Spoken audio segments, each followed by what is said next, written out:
മറ്റൊരു പുതിയ വീഡിയോയിലേക്ക് എൻ്റെ എല്ലാ പ്രിയപ്പെട്ടവർക്കും സ്നേഹത്തോടെ ഒരിക്കൽ കൂടി സ്വാഗതം. എല്ലായ്പ്പോഴും പോസിറ്റീവായിട്ട് ചിന്തിക്കാനാവുക എന്ന് പറയുന്നത് ജീവിതത്തിലെ ഒരു വലിയ കാര്യമല്ലേ? എല്ലാ പ്രശ്നങ്ങൾക്കും, പ്രതിസന്ധികൾക്കും, ബുദ്ധിമുട്ടുകൾക്കും, പരാജയങ്ങൾക്കും, തടസ്സങ്ങൾക്കും ഇടയിൽ ഇനിയും എനിക്ക് സുന്ദരമായിട്ട് ജീവിതത്തെ മുന്നോട്ട് കൊണ്ടുപോകാൻ സാധിക്കും എന്ന് ചിന്തിക്കാൻ കഴിയുന്ന ഒരു മനസ്സ്, അതല്ലേ പോസിറ്റീവ് മെൻറ്റാലിറ്റി എന്ന് പറയുന്നത്.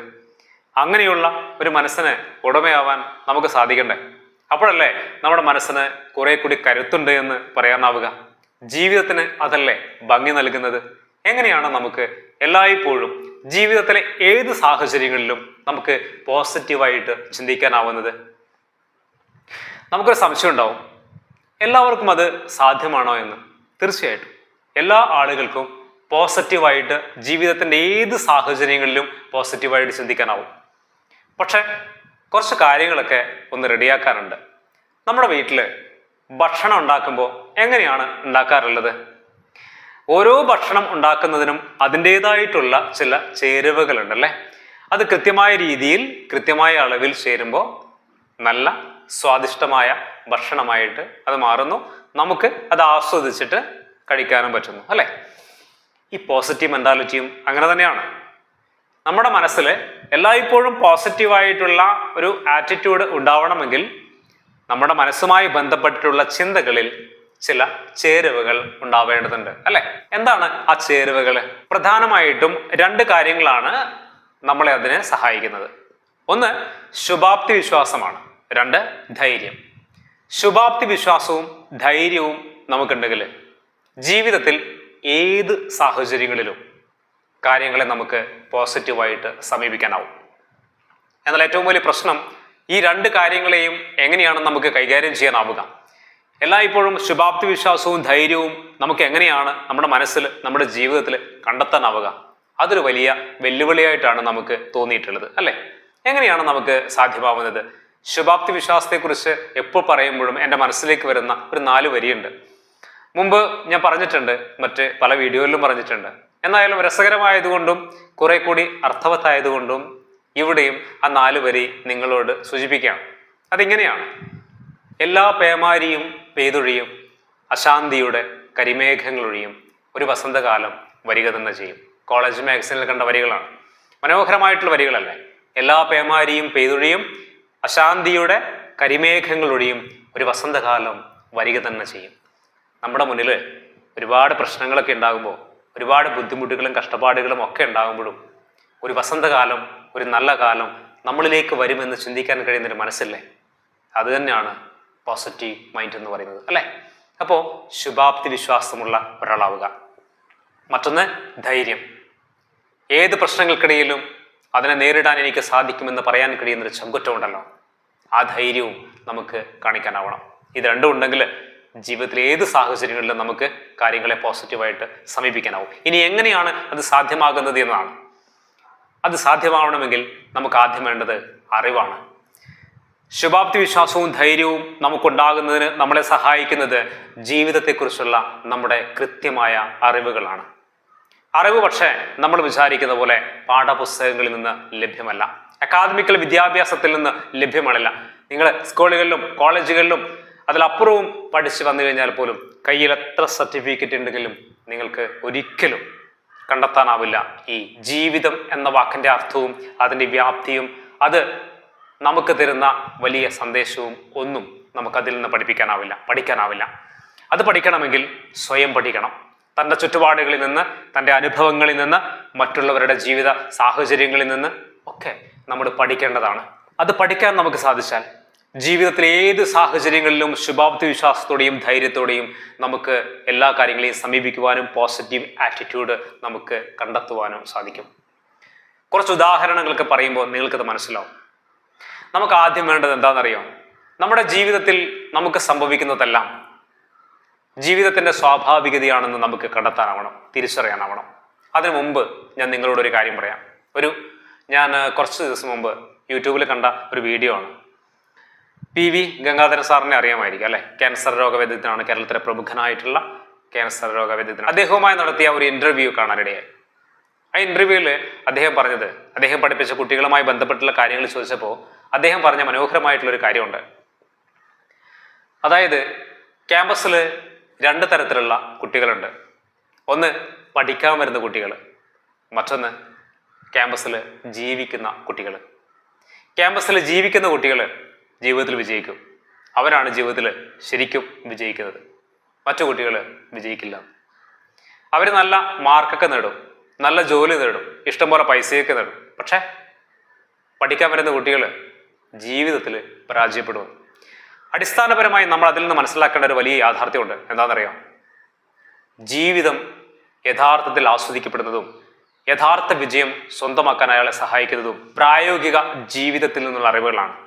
അത് നേടണമെങ്കിൽ പാഠപുസ്തകങ്ങൾക്കപ്പുറം സഞ്ചരിക്കുന്ന ഒരു കുട്ടിയാവാൻ, ഒരു വ്യക്തിയാവാൻ സാധിക്കണം. പാഠപുസ്തകങ്ങൾക്കുള്ളിൽ നിന്ന് മാത്രം അറിവ് നേടി അയാൾ മികച്ച ജോലി നേടി മികച്ച സമ്പാദ്യങ്ങൾ ഉണ്ടാക്കി ജീവിക്കാൻ തുടങ്ങുമ്പോൾ യഥാർത്ഥ ജീവിതത്തിൽ അതൊന്നിനും ഉപയോഗപ്പെടുത്താൻ കഴിയാത്ത രീതിയിൽ, സർട്ടിഫിക്കറ്റിനൊന്നും യഥാർത്ഥ ജീവിതത്തിൽ ഒരു വിലയുമില്ല എന്ന് തിരിച്ചറിയേണ്ടി വരുന്ന നിമിഷത്തിൽ അയാൾ പരാജയപ്പെടുമെന്നാണ് ഓർമ്മപ്പെടുത്തിയിരിക്കുന്നത്. അതായത് നമുക്ക് വേണ്ടത് അക്കാദമിക്കൽ വിദ്യാഭ്യാസത്തെക്കാൾ കൂടുതൽ പ്രായോഗിക ജ്ഞാനമാണ്. അത് സ്വയം നമ്മൾ കണ്ടെത്തേണ്ടതാണ്. ജീവിതാനുഭവങ്ങളിൽ നിന്നും മറ്റുള്ളവരുടെ അനുഭവങ്ങളിൽ നിന്നും തൻ്റെ ചുറ്റുപാടുകളിൽ നിന്നും സ്വയം പഠിക്കാനും അറിയാനുമുള്ളതാണ് ജീവിതം. ഈ അറിവ് തന്നെയാണ് നമുക്കിപ്പോഴും വേണ്ടത്. അതായത് ശുഭാപ്തി വിശ്വാസവും ധൈര്യവുമുള്ള ഒരാളായിട്ട് നമുക്ക് മാറണമെങ്കിൽ നമുക്ക് ആദ്യം ആവശ്യം ജീവിതത്തെക്കുറിച്ചുള്ള അറിവുകളാണ്. കുറച്ച് ഉദാഹരണങ്ങൾ പറയുമ്പോൾ മനസ്സിലാകാം എന്ന് പറഞ്ഞില്ലേ? കടങ്ങളും ബാധ്യതകളും ഇല്ലാതെ ആരും തന്നെ ഉണ്ടാവില്ല. നമുക്കൊക്കെ കടങ്ങളും ബാധ്യതകളൊക്കെ ഉണ്ടാവില്ലേ? പക്ഷെ നമ്മുടെ പ്രശ്നം എന്താണ്? എനിക്ക് മാത്രമേ കടങ്ങളും ബാധ്യതകളൊക്കെ ഉള്ളൂ, ബാക്കിയുള്ളവരൊക്കെ ജീവിതം അടിച്ചു പൊളിക്കുന്നുണ്ട്. എൻ്റെ ഈ കടങ്ങളും ബാധ്യതകളൊക്കെ തീർത്ത് ഞാൻ എന്നാണാവോ എന്ന് ഹാപ്പി ആയിട്ട് ജീവിക്കുക. അങ്ങനെ ചിന്തിക്കുന്ന ആർക്കെങ്കിലും എപ്പോഴെങ്കിലും ഹാപ്പി ആകാൻ പറ്റുമോ? ഈ ബാധ്യതകളും കടകളൊക്കെ തീർന്നിട്ടുള്ള ലൈഫ് ചിലപ്പോൾ ചിന്തിക്കാൻ പോലും പറ്റില്ല. അപ്പോൾ ഈ പ്രശ്നങ്ങൾക്കിടയിലൂടെ, ഈ കടങ്ങൾക്കും ഈ ബാധ്യതകൾക്കും ഇടയിലൂടെ തന്നെയാണ് ഒരാൾ അയാളുടെ സന്തോഷങ്ങളെയും ആഹ്ലാദങ്ങളെയും പൊട്ടിച്ചിരികളെയും ഒക്കെ കണ്ടെത്തുന്നത്, ജീവിതം ആസ്വദിക്കുന്നത്, അല്ലേ? അപ്പോൾ ഇവിടെ മനസ്സിലാക്കേണ്ടത് ജീവിതത്തിൽ സംഭവിക്കുന്നതെല്ലാം ജീവിതത്തിന്റെ സ്വാഭാവികമായിട്ടുള്ള കാര്യമാണ്. എനിക്ക് മാത്രമുള്ള പ്രശ്നമല്ല. നമുക്ക് ചുറ്റുമുള്ള ഒരുപാട് ആളുകൾക്ക് എൻ്റെ അതേ പ്രശ്നമുണ്ട്. ഈ ലോകത്തിലുള്ള ഒരുപാട് ആളുകൾക്ക് എൻ്റെ അതേ പ്രശ്നമുണ്ട്. അപ്പോൾ ഇതെല്ലാം ജീവിതത്തിന്റെ സ്വാഭാവികമായിട്ടുള്ള ഘടകമാണ്. അതിനെ മറികടക്കുക എന്നുള്ളതാണ് നമ്മൾ ചെയ്യേണ്ടത്. ഈ അറിവാണ് നമുക്ക് ആവശ്യം. പോസിറ്റീവായിട്ട് ചിന്തിക്കാൻ ഇതാണ് നമുക്ക് ആവശ്യം. ഈ അറിവാണ്. എല്ലാ പ്രശ്നങ്ങളും അവനവന് മാത്രമുള്ളതാണ് എന്ന് ചിന്തിച്ച് സ്വയം അവനവന്റെ പ്രശ്നങ്ങളെ അവനവനിലേക്ക് മാത്രമായി ചുരുക്കി നിർത്തുമ്പോഴാണ് നമ്മൾ പോസിറ്റീവായി ചിന്തിക്കുന്നതിന് പകരം നെഗറ്റീവായിട്ട് ചിന്തിക്കാൻ തുടങ്ങുന്നത്. മറിച്ച് നമുക്കുള്ള പ്രശ്നങ്ങൾ നമുക്ക് ചുറ്റുമുള്ള പല ആളുകൾക്കുമുണ്ടെന്നും അവരൊക്കെ ആ പ്രശ്നത്തെ നേരിടുന്നുണ്ടെന്നും ഞാനും നേരിടേണ്ട ഒരാളാണെന്നും അതിനെ നേരിട്ട് കഴിയുമ്പോൾ ഞാൻ വിജയിക്കുമെന്നും ചിന്തിക്കാൻ കഴിയുന്ന ആ മനസ്സിലാക്കലുണ്ടല്ലോ, അതാണ് അറിവ് എന്ന് പറയുന്നത്. ആ അറിവാണ് നമുക്കൊക്കെ ഉണ്ടാവേണ്ടത്. നിങ്ങളൊരു പരീക്ഷയ്ക്ക് പരാജയപ്പെട്ടു. അപ്പോഴെന്താ ചിന്തിക്കുന്നത്? എല്ലാവരും വിജയിച്ചു, ഞാൻ പരാജയപ്പെട്ടു എന്നല്ലേ? അങ്ങനെയാണോ? ഒരുപാട് പേര് വിജയിച്ചു, ഒരുപാട് പേര് പരാജയപ്പെടുകയും ചെയ്തു. ആ പരാജയപ്പെട്ടവരുടെ കൂട്ടത്തിൽ ഒരാൾ മാത്രമാണ് ഞാൻ. അപ്പോൾ ഞാൻ പരാജയപ്പെട്ടതിന് ഒരു കാരണമുണ്ടാകും. ഞാൻ പഠിച്ച രീതി ശരിയായില്ല, അല്ലെങ്കിൽ ഇനിയും ഞാൻ കുറെ കൂടി പഠിക്കാനുണ്ട്, അപ്പോഴാണ് എനിക്ക് കൂടുതൽ മാർക്ക് നേടി വിജയിക്കാനാവുന്നത് എന്ന ഒരു തിരിച്ചറിവുണ്ടല്ലോ, എന്ന മനസ്സിലാക്കലുണ്ടല്ലോ, അതാണ് അറിവ് എന്ന് പറയുന്നത്. ആ അറിവ് നേടിയാൽ നമുക്ക് എന്ത് സംഭവിക്കും? പോസിറ്റീവായിട്ട് നമുക്ക് വീണ്ടും ചിന്തിക്കാം. ഇനിയും ഞാൻ ട്രൈ ചെയ്യേണ്ടതുണ്ട്, ഇനിയും കൂടുതൽ പഠിക്കേണ്ടതുണ്ട്, മനസ്സിലാക്കേണ്ടതുണ്ട് എന്ന ഒരു ബോധത്തിലേക്ക്, ചിന്തയിലേക്ക് നമ്മൾ എത്തിപ്പെടുമ്പോൾ സ്വാഭാവികമായിട്ട് നമ്മൾ പോസിറ്റീവായിട്ട് നമുക്ക് ചിന്തിക്കാൻ തുടങ്ങും. നിങ്ങളൊരു ബിസിനസ് തുടങ്ങി, പരാജയപ്പെട്ടു. നമ്മുടെ സമൂഹത്തിൽ എത്ര ആളുകൾ ബിസിനസ് തുടങ്ങണമെന്നറിയോ? ഒരുപാട് ആളുകൾ തുടങ്ങുന്നുണ്ട്, അതിൽ ഭൂരിഭാഗവും പരാജയപ്പെടുന്നുണ്ട്. ബിസിനസ് തുടങ്ങി വിജയിച്ച ഏതൊരാളെ എടുത്ത് പരിശോധിച്ച് നോക്കിക്കഴിഞ്ഞാലും അവരുടെ പിന്നിൽ പരാജയങ്ങളുടെ കഥ പറയാനുണ്ടാവും. പരാജയങ്ങൾക്ക് ശേഷമാണ് അവർ ജീവിതത്തിൽ വിജയിച്ചിട്ടുണ്ടാവുക. അപ്പോൾ പരാജയങ്ങൾ എന്ന് പറയുന്നത് ജീവിതത്തിന്റെ സ്വാഭാവികമായിട്ടുള്ളൊരു കാര്യമാണെന്നും ഇനിയും ഞാൻ പരിശ്രമിക്കേണ്ടതുണ്ടെന്നും അങ്ങനെയാണ് ഞാൻ വിജയിക്കുന്നത് എന്നും മനസ്സിലാക്കുന്നതാണ് അറിവ് എന്ന് പറയുന്നത്. അങ്ങനെയുള്ള അറിവുകൾ, ഉയർന്ന തലത്തിൽ ചിന്തിക്കാൻ കഴിയുന്ന ആ അറിവുണ്ടല്ലോ, അത് സ്വന്തമാക്കാൻ കഴിഞ്ഞാൽ ജീവിതത്തിലെ ഏത് സാഹചര്യങ്ങളിലും നമുക്ക് പോസിറ്റീവായിട്ട് ചിന്തിക്കാനാവും. ഈ ധൈര്യത്തിന്റെ കാര്യവും അങ്ങനെ തന്നെയാണ്. നിങ്ങളുടെ വീട്ടിൽ ഒരു ദിവസം രാത്രി ഒറ്റയ്ക്ക് നിങ്ങൾ നിൽക്കുമോ? ഇല്ല. ആരെങ്കിലും വന്ന് ഉപദ്രവിക്കുക എന്നതിനേക്കാൾ പേടിയാണ് ഈ പ്രേതോ പിശാചൊക്കെ വന്നിട്ട് എന്നെ ഉപദ്രവിക്കുക എന്നുള്ളത്, അല്ലെ? ഇരുട്ടിനെ ഭയമാണ് നമുക്ക്. അത് നമ്മുടെ അറിവില്ലായ്മയാണ്. അപ്പോൾ ആ അറിവ് നേടുക എന്നുള്ളതാണ് പ്രധാനം.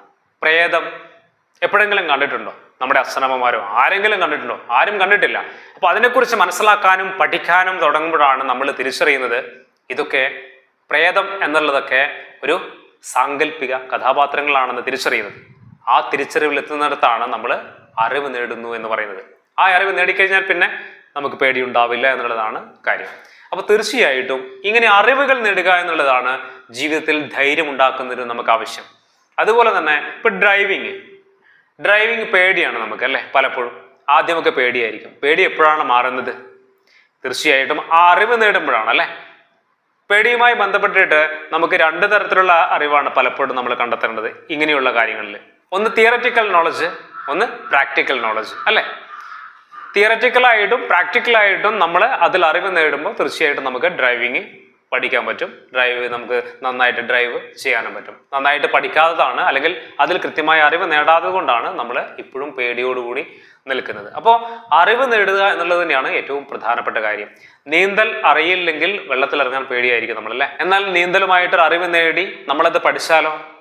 തീർച്ചയായിട്ടും അത് തിയററ്റിക്കലായിട്ടും പ്രാക്ടിക്കലായിട്ടും നമ്മൾ മനസ്സിലാക്കി കഴിഞ്ഞാൽ, പഠിച്ചു കഴിഞ്ഞാൽ പിന്നെ വെള്ളത്തിൽ ഇറങ്ങാൻ നമുക്ക് പേടിയുണ്ടാവില്ല. എത്ര നിറഞ്ഞ വെള്ളത്തിലും നമ്മൾ നീന്തി കളിക്കും, അല്ലെ? ആ അറിവ് നേടാനുള്ള മാനസികാവസ്ഥ ഉണ്ടാവണമെങ്കിൽ നമ്മുടെ ജീവിതത്തിൽ സംഭവിക്കുന്ന എല്ലാ കാര്യങ്ങളും സ്വാഭാവികമായിട്ട് സംഭവിക്കുന്ന കാര്യമാണെന്ന് ആദ്യം തിരിച്ചറിയുക. ആ തിരിച്ചറിവിൽ നിന്നാണ് നമ്മൾ ശുഭാപ്തി വിശ്വാസവും ധൈര്യവും ഒക്കെ ഉള്ള ഒരാളായിട്ട് മാറേണ്ടത്. തീർച്ചയായിട്ടും ജീവിതത്തിൽ അറിവുകൾ നേടുക എന്നതാണ് ഏറ്റവും പ്രധാനപ്പെട്ട കാര്യം. നമ്മൾ ഓരോ കാര്യങ്ങൾ, നിങ്ങൾക്ക് ഏത് കാര്യത്തിലാണോ പേടിയുള്ളത് ആ പേടിയെക്കുറിച്ച് നിങ്ങൾ കൂടുതലായി പഠിക്കുകയും മനസ്സിലാക്കുകയും ചെയ്യുമ്പോൾ തീർച്ചയായിട്ടും ഈ കാര്യങ്ങളൊന്നും പേടിക്കേണ്ട ആവശ്യമില്ല എന്ന തിരിച്ചറിവിലേക്ക്, എന്ന മനസ്സിലാക്കലിലേക്ക് നമ്മൾ എത്തുന്നു. അതാണ് അറിവ് എന്ന് പറയുന്നത്, അല്ലെ? യഥാർത്ഥ ജീവിതത്തെക്കുറിച്ചുള്ള അറിവ് നമ്മൾ സ്വന്തമാക്കുക എന്നുള്ളതാണ് ഏറ്റവും പ്രധാനപ്പെട്ട കാര്യം. അത് ജീവിതാനുഭവങ്ങളിലൂടെയും തൻ്റെ ചുറ്റുപാടുകളിലൂടെയും മറ്റുള്ള ആളുകളുടെയും ഒക്കെ അനുഭവത്തിൽ നിന്നുമൊക്കെ നമ്മൾ സ്വയം പഠിക്കേണ്ടതായിട്ടുള്ള ഒരു വലിയ പാഠമാണ്.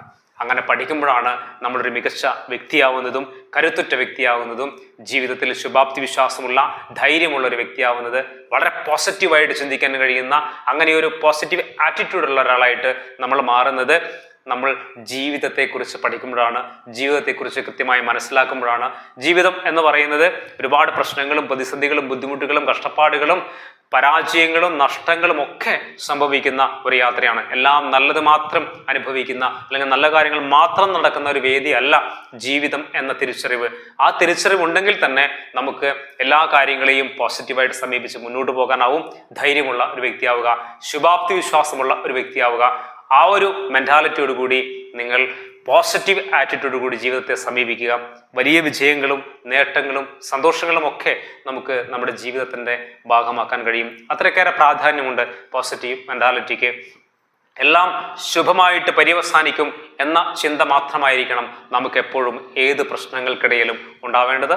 എല്ലാവർക്കും അങ്ങനെയുള്ള മാനസികാവസ്ഥ ഉണ്ടാവട്ടെ. മറ്റൊരു പുതിയ വീഡിയോയിൽ നമുക്ക് വീണ്ടും കാണാം. എല്ലാവർക്കും നന്ദി.